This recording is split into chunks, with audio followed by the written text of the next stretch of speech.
Winners and losers of Summer League we discussed last week. Well, we know who was a big winner and became an even bigger winner. Boogie Ellis got that dog in him. This is from Shams Ellis, who shot 54% from three-point range in Summer League, will compete for an open roster spot in Kings training camp. NBA teams can carry up to 21 players during the offseason before trimming things down to 18 for the regular season, 15 standard roster spots, and 3 two-way contracts. Chris, you saw this news. Yes. And you thought what? It's a good opportunity for him for sure. I mean, I definitely think that this is more than likely going to be a Stockton deal. Maybe he'll get a two-way contract, but my first thought was definitely, okay, that's probably the right move after the Summer League he had. To be honest with you, it never crossed my mind, the whole guard thing, like the Kings have too many guards. That really didn't cross my mind. I feel like it just is what it is at this point. And I think I'm just excited to see where he can go. I mean, obviously there was just rave reviews about him all throughout Summer League. We've mentioned a couple different times of Doug talking about his specific energy level being at just a completely different echelon than everybody else. But yeah, I'm just excited to see how it actually ends up looking at the pro level. And if maybe the Kings can stumble into a really good rotational player at some point. Yeah, this is literally how you draw it up. And when it comes down to, hey, make it so that they can't say no to you, right? They have to keep you on the floor. That's exactly what Boogie Ellis did. And even in a situation where you have Monty McNair answering questions about fit and positions and the imbalance of the roster, things like that, one thing that will always play in every situation is talent and effort. And those are two things that Boogie Ellis has plenty of, and he put them on display. And the Kings had no choice. They had no choice because he made it so that they had no choice. So shout out to Boogie Ellis. We will see how this thing all ends. But he definitely put enough on tape so that even if it's not the Kings, somebody's going to be calling. And he had all those quotes, Chris, about how, hey, I'm going to play in the NBA at some point in time. And we felt the same way. We just didn't know if it would be on the Kings because of all the things that I just laid out. But you go in there, you do your job, and you let the chips fall where they may. Yeah, and I think the exciting thing about Boogie, not to throw an unnecessary shot at Davion or anything, but I think the idea with him is he's actually like an offensive-minded player, but he brings that defensive effort. Yeah. And I think that's kind of the funny thing about defense is how much of defense is like actual skill and ability and how much of it really is just giving a damn. And I think that's kind of the balance that people always try and find. But I think if Boogie Ellis can find that defensive intensity every single time, if that's how he enters the league and that's kind of the niche that initially gets him his foot in the door, he can shoot the ball. Like you read, 54% from three in Summer League this summer. If we don't have to worry about the offensive end and it really is just if we have the same defensive questions on Davion, but we don't have to worry about the offense, I think that's an upgrade. I mean, as crazy as it is to say that this undrafted guy could maybe be as good or as impactful as somebody who the Kings took in the top 10 of the draft, it's kind of sounds crazy, but it really isn't when you think about just the skills that Davion was highlighted for this team. I think that there's a world where Boogie Ellis could bring that, maybe not this year, but even then I think we saw some things that maybe could lead you to think he could play this year. But I definitely think that it's at the very least, a really good flyer to take on a guy who could potentially be that. And we're not talking about a starter. We're not talking about somebody who might be a franchise player. We're just talking about somebody who can hopefully give this team 5 to 15 minutes at given points throughout his career. And, if that's the floor for what we're expecting, I think Boogie Ellis has the skills, ability, and definitely the want to do that. Yeah, and you know how this training camp is going to go, Chris. I mean, it's going to be mano-a-mano. Yeah. And we talked so much about how Keegan Murray guarded De'Aaron Fox the whole time. I think there's a part of this that is Mike Brown wanting that defensive mindset and having somebody on the team in Boogie Ellis who you can do some things offensively. Yeah. So Keon, go to work. Kobe Jones, go to work. Yeah, for sure. Let's see what this is all about, and let's see who is going to rise to the top. So I think there are multiple reasons to bring in Boogie Ellis. Yeah. Not yes, to see if he's good enough to make the squad, but also, hey, we're going to get somebody in here who we know is hungry, who we know is going to challenge you, because we're not resting. And what did JaVale say? They got too comfortable. And I think this is a move to where you are not going to get to be comfortable. Keon Ellis, you are not going to get to be comfortable. None of these guys are going to get to be comfortable. There's always going to be competition.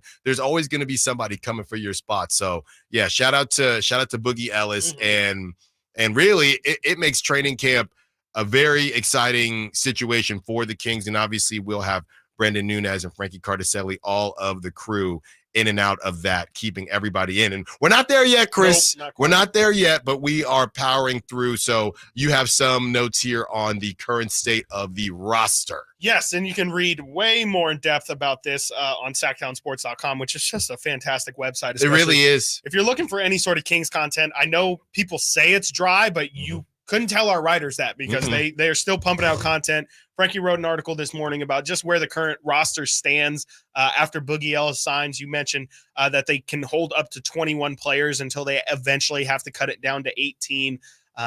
Just go read that article right now at SactownSports.com. And you can also find some other articles like how you can watch Trey Lyles and Team Canada play at the 2024 Olympics, as we previously discussed how we can even watch Team USA. Yeah. Of course, you can go find how to watch Trey Lyles and Team Canada over on SactownSports.com. But yes, the current state of the Kings roster, Frankie Cardicelli writes, with 2 months to go until the Sacramento Kings report to training camp, which feels way too long, by the way. Why do we have to wait so long? I'm so excited for the season to get started.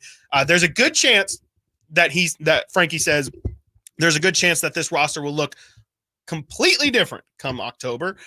From a salary cap standpoint, the Kings currently stand $7 million below that first tax apron, meaning they have slim flexibility in swinging another trade without sending out salary to match. And that's really the thing to watch, because I think the Kings have made it very clear with that Davion and Sasha trade. They don't want to really be in those aprons or in any form of luxury tax, really.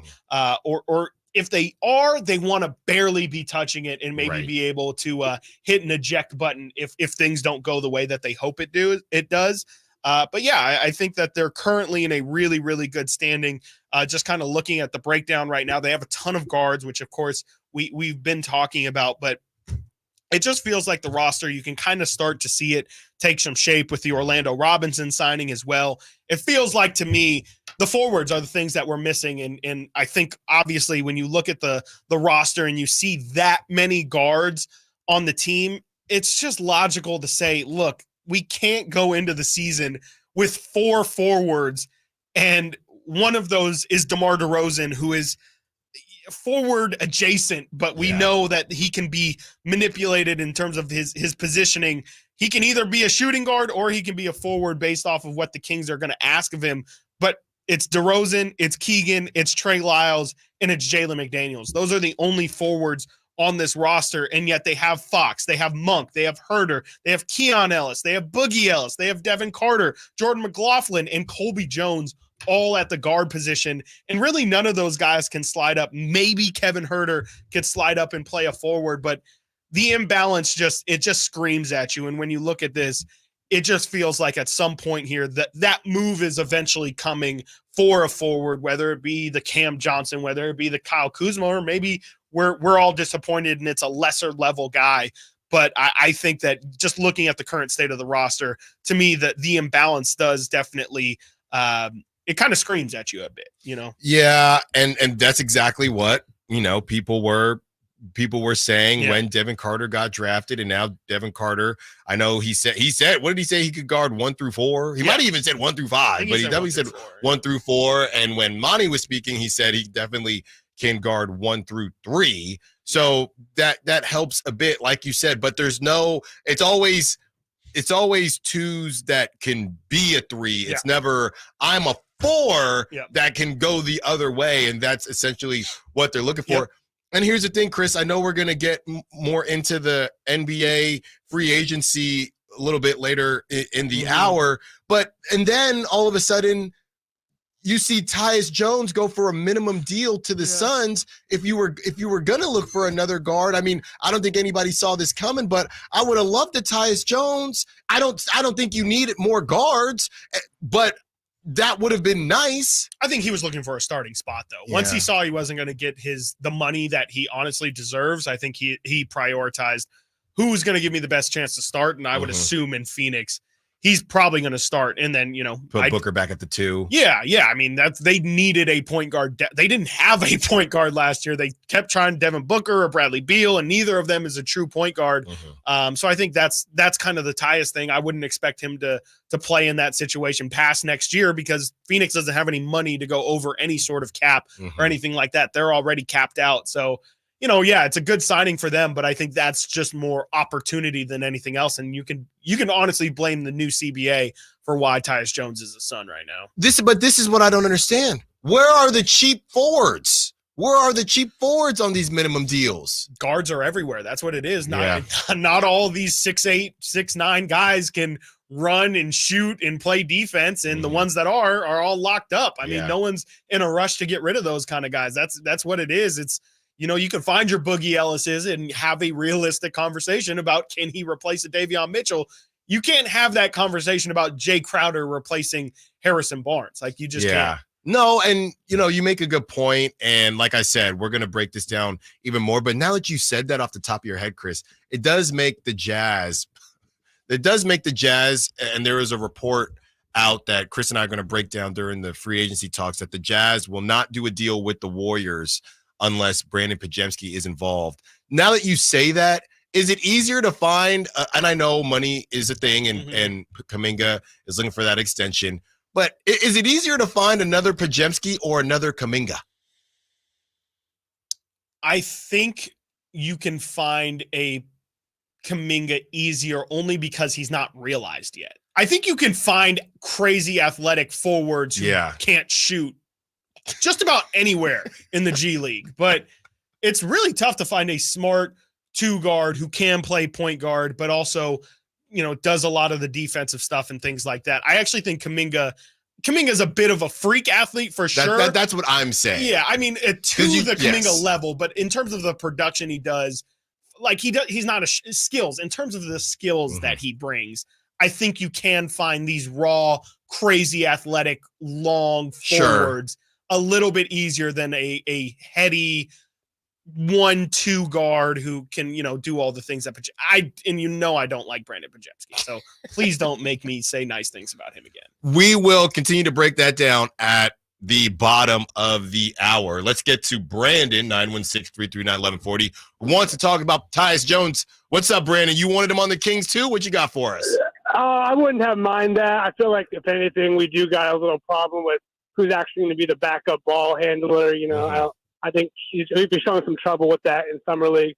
But no, my question really was asking you guys, how much and do you guys like all this new luxury tax apron deals? I feel like you're either making the full money, or a lot of these players who used to get decent contracts are now going to start falling into the vet minimums, or making a lot less. Do you think moving forward in the NBA, this is going to be a good thing, or do you think maybe it's going to create some issues? Yeah, thanks for the call, Brandon. I think just like everything else, Chris, it definitely was.